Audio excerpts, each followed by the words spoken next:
Welcome to Cornwall and welcome back to another video.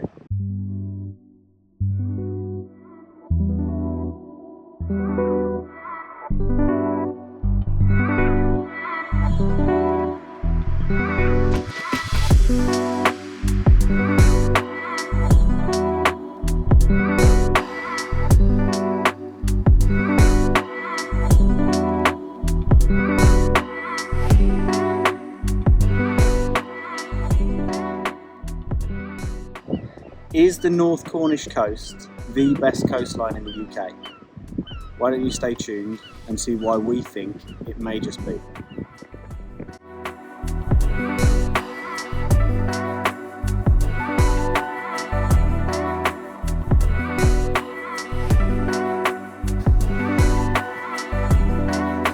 Dressed up like it's November.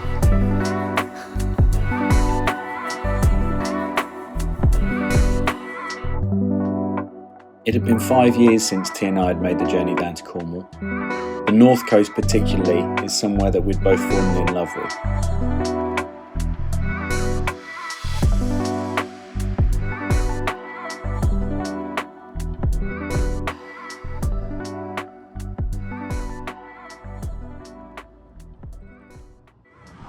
So our first little pit stop, just up the road from Stonehenge. Coffee break, it's 8:30. We've been on the road for about an hour and a half and we've probably got about 3.5 hours to go.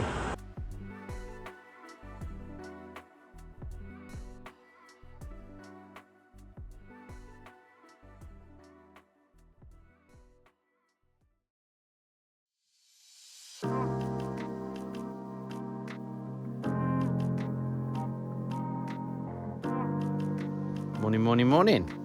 We got down to Bodmin at about 11:30 last night. Stopped in a lovely little Forestry Commission car park, which we found on Park for Night. And now we're going to take a nice scenic route out to Padstow and follow the coast all the way down to St Agnes. Breakfast. And get some breakfast.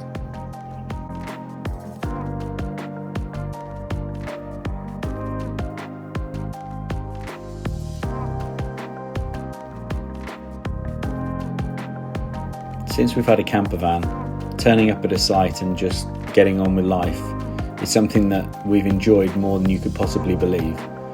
Highlighted by the fact that obviously with Mum and Dad joining us, we were roped into helping them put up and take down the tent and the gazebo. Fortunately, with this being our 4th trip together, it's become like a precise military operation and we've got it down to a T.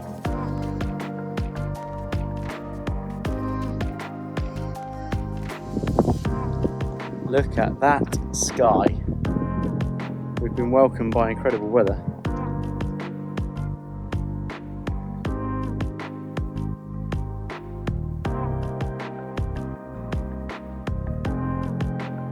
From one stunning view to another. The North Cornwall coast is a picturesque region located in the southwest of England. Known for its rugged beauty, sandy beaches and charming coastal villages, it stretches along the Atlantic Ocean and offers stunning landscapes and historic sites. It also offers breathtaking coastal walks and stunning wildlife.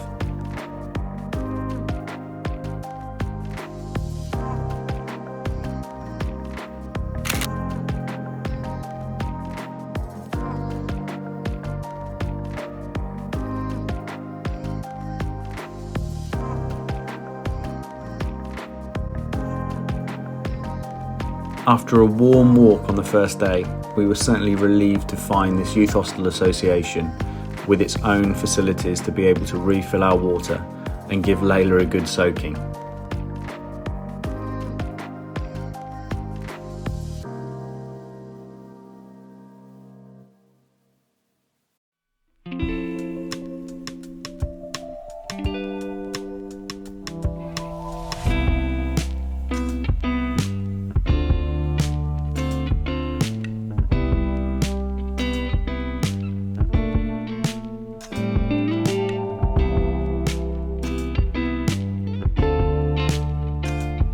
Wherever possible, we'd try and make our way down onto the beach to give Layla the opportunity to cool off.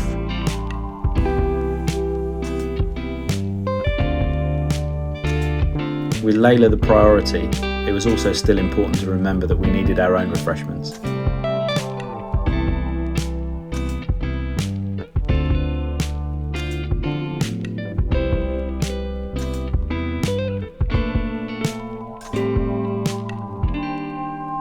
Most evenings were spent in a special little cove not far from the campsite, where we'd watch the sunset with the soundtrack of birdsong and crashing waves in the background.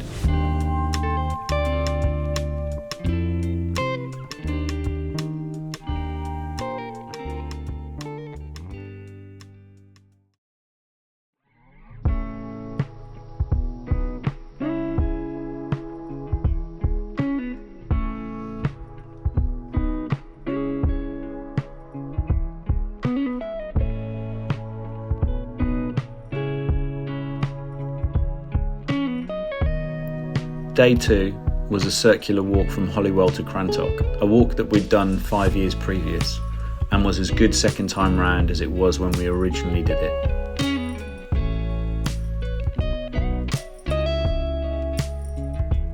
Do you enjoy being in Cornwall, babe? Oh, I love it. Love it.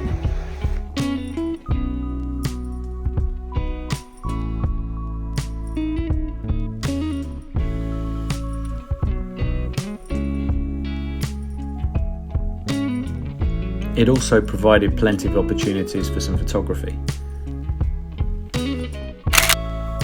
I'll be making a separate video for all of the wildlife that I managed to capture during this trip, and there was plenty, so keep your eyes peeled for that video when it comes out in a couple of weeks' time.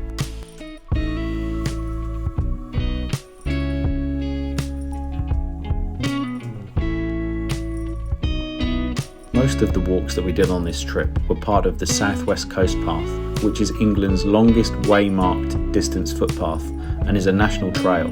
It stretches for 630 miles, running from Minehead in Somerset along the coasts of Devon and Cornwall to Poole Harbour in Dorset.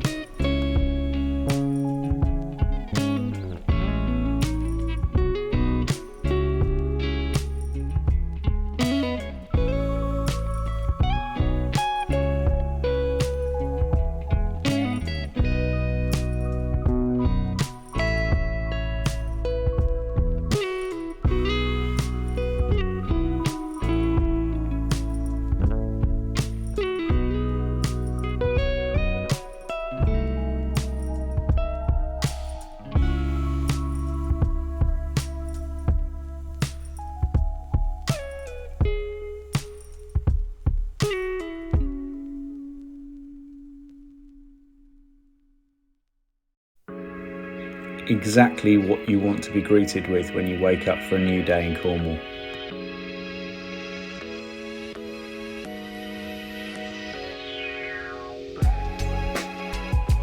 One of the most notable landmarks at Trevose Head is the Trevose Head Lighthouse. Built in 1847, the iconic lighthouse stands tall on the headland, still warning ships of the treacherous rocks to this day.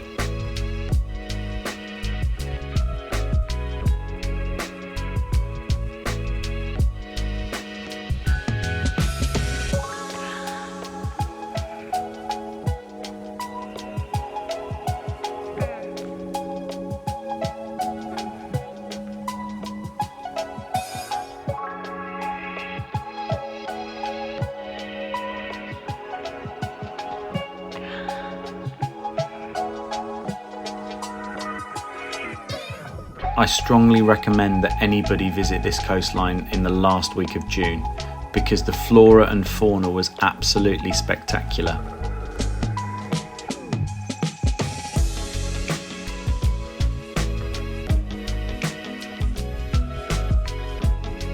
One of the clear breeding successes in the area was the fulmar. There seemed to be one perched on most cliff ledges.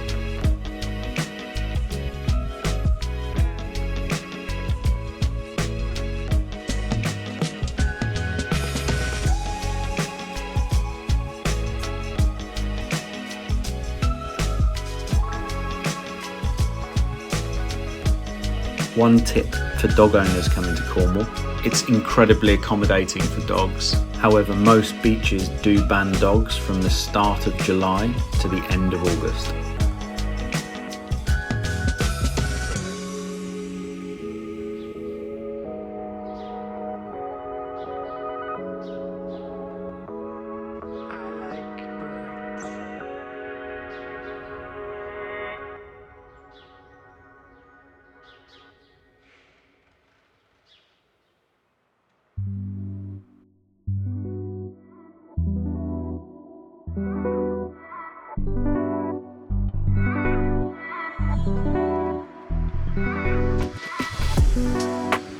Padstow is a picturesque fishing town and probably one of the best known in Cornwall, but for that reason it's also one of the most visited.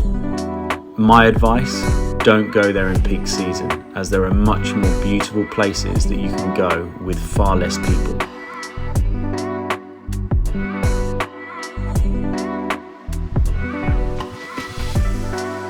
Is it jam first or cream first? Let me know in the comments below.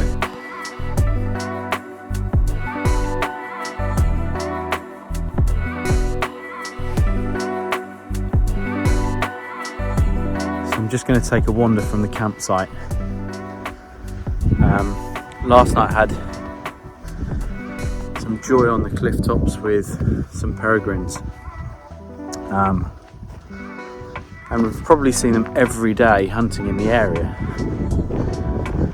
so I'm just going to go and see if I can catch a glimpse of them in some pretty decent evening light.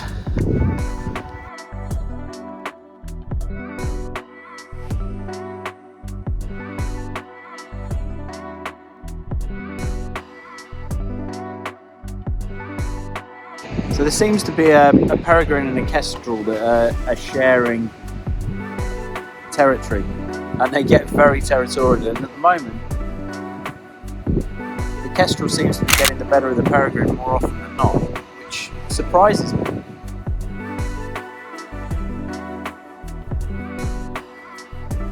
Join me in a couple of weeks for part 2, where the weather takes a turn, we visit more of the stunning sights of the north coast of Cornwall, and we make loads more incredible memories. If you've enjoyed this video, please take the time to give it a thumbs up, and if you'd like to see more of my content, consider subscribing. It doesn't cost anything, it only takes a couple of seconds, but it means the world to me and it helps me to get the word of our fantastic wildlife out there to a wider community. Thanks again, and I'll see you next time.